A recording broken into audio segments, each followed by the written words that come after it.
تو میں آپ حضرات سے یہ کہہ رہا تھا کہ ہماری ضرورت جو علم ہے، ماڈرن علم ہے، یہ اس وقت ہماری ضرورت کی شکل لے چکا ہے، لیکن وہیں ہماری جو تشخص ہے، ہماری پہچان ہے، اور ہمارا مقصد تخلیق جو ہے، وہ تخلیق انسانی کا جو مقصد ہے کہ اللہ تبارک و تعالیٰ کی عبادت کرنا اور اللہ تبارک و تعالیٰ کی خوشنودی حاصل کرنا، یہ اصل ہمارا مقصد اور ہماری پیدا ہونے کا مقصد ہے۔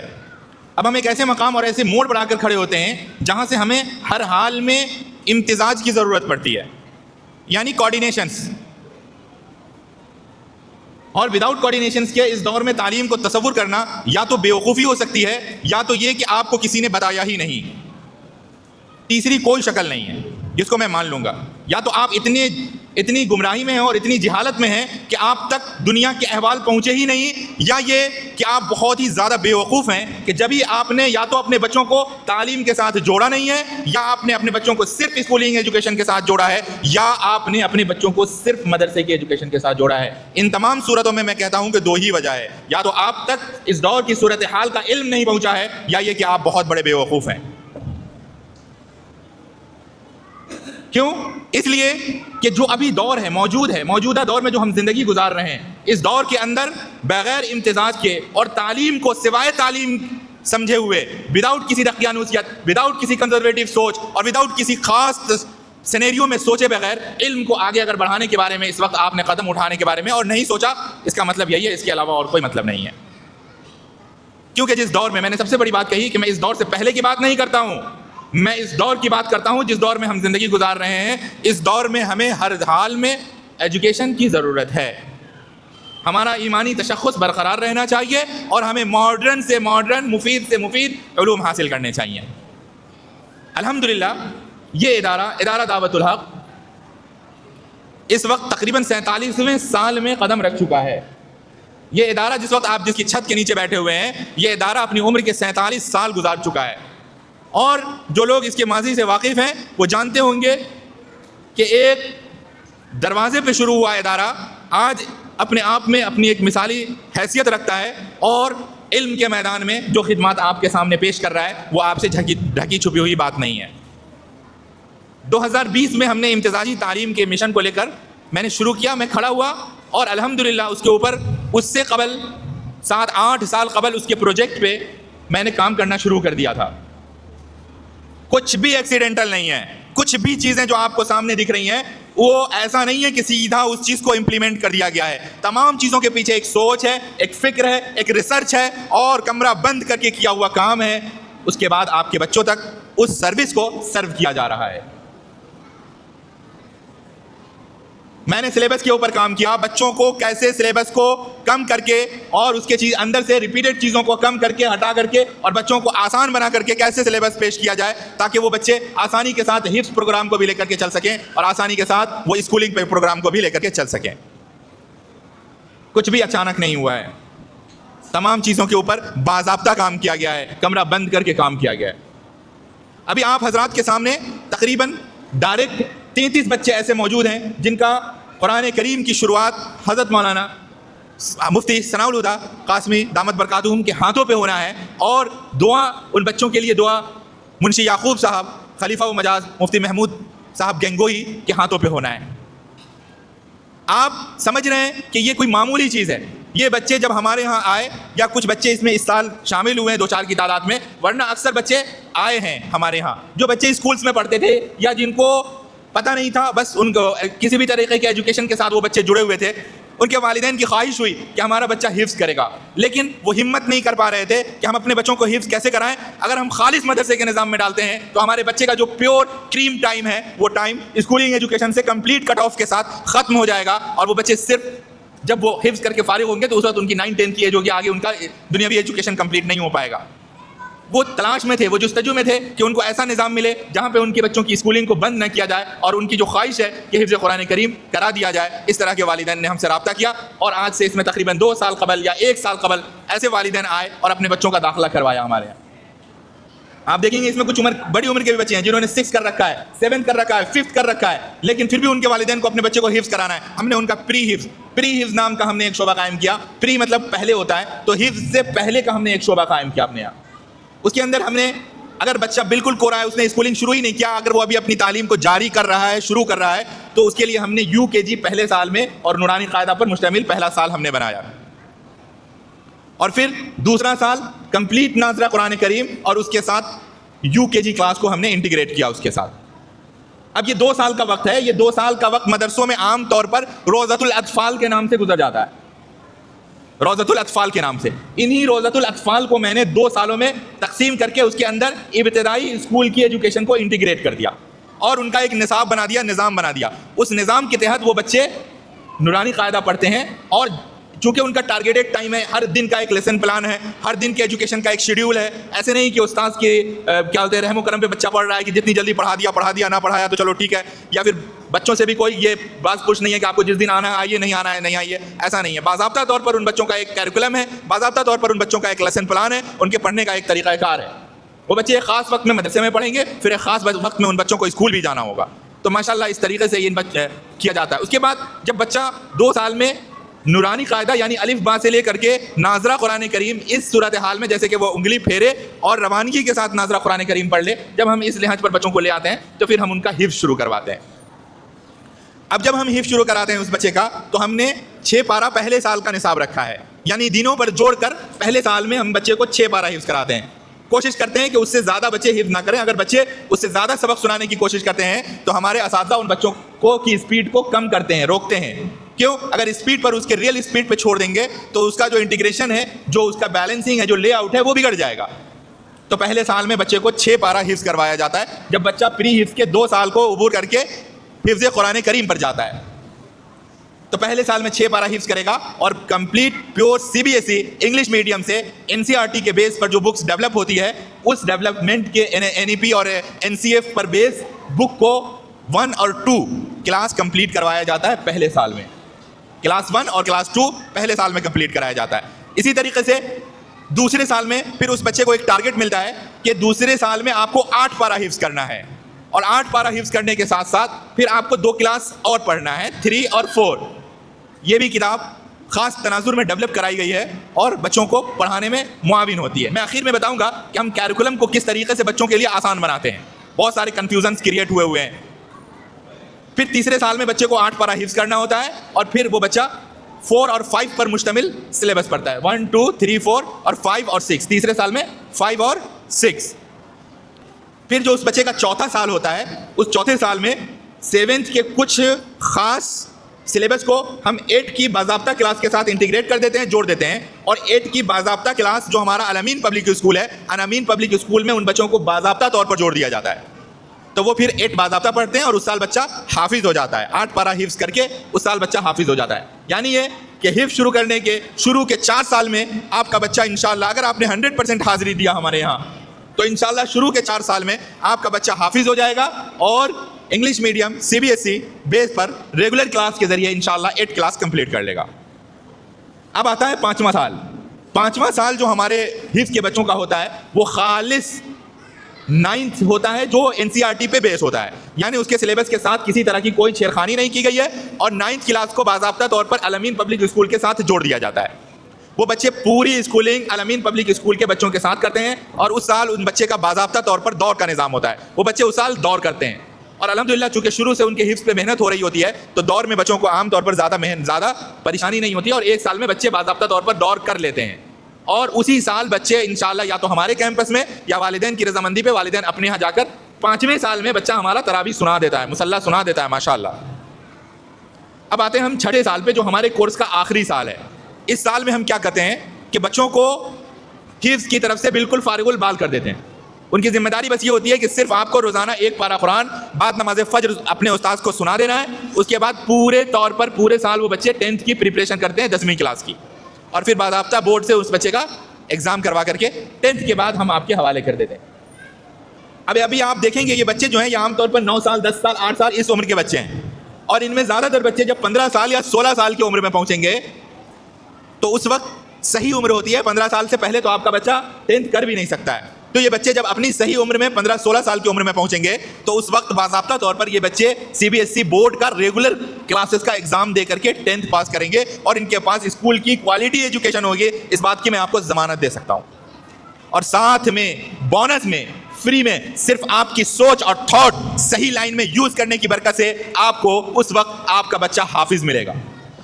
یہ کوئی معمولی اور چھوٹی بات نہیں ہے. آپ کا بچہ اگر کنٹینیو ریگولر اسکولنگ بھی کہیں کرتا تو بھی وہ بچہ 15-16 سال میں جا کر کے ہی 10th کرتا. لیکن آپ نے ایک فکر بدل لیا, ایک سوچ بدل لی, اور سوچ بدل کر کے آپ نے ایک فکر کر لیا. اس کے تناظر میں تھوڑی سی ہمیں محنت کر لینی پڑی, آپ کو محنت کر لینی پڑی. اس کے تناظر میں آپ کو یہ حاصل ہوا کہ آپ کا بچہ جس وقت 10th کی سرٹیفکیٹ لے گا اس وقت اس کے ہاتھ میں قرآن کریم بھی ہوگا, اور وہ بچہ اس وقت حافظ قرآن بھی ہوگا.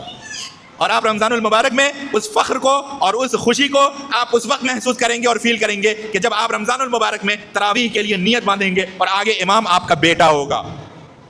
یہ بہت بڑی اپورچونٹی ہے, اس کو مس نہیں کرنا چاہیے.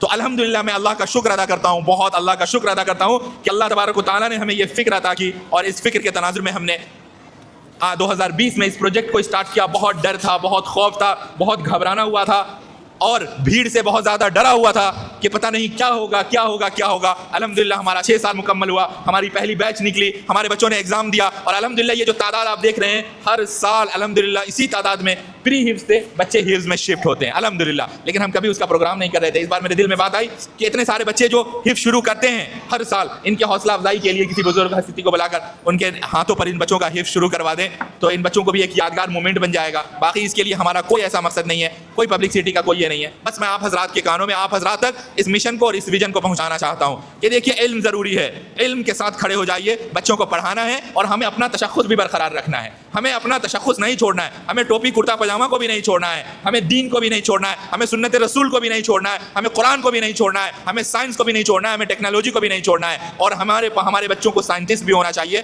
ہمارے بچوں کو ڈاکٹر بھی ہونا چاہیے, ہمارے بچوں کو انجینئر بھی ہونا چاہیے, ہماری بیٹیاں گائنیکولوجسٹ ہونی چاہیے, ہماری بیٹیاں جو ہے وہ سائنس فکشن میں, اور ہماری بیٹیاں جو ہے وہ سائنس اور ٹیکنالوجی میں, بایو سائنس میں, اور بہت سارے ایسی فیلڈز میں, کمپیوٹر سائنس میں, اور کیا بولتے ہیں ہائی فائی ٹیکنالوجی میں ہماری بیٹیاں نقاب پہن کر اور حجاب لگا کر کے ان کے پاس اتنی بڑی پی ایچ ڈی کی اور ڈاکٹریٹ کی ڈگری ہونی چاہیے کہ عام عریانیت اور ایسے لوگ ان کے سامنے کھڑے ہونے کی حیثیت نہ رکھتے ہوں.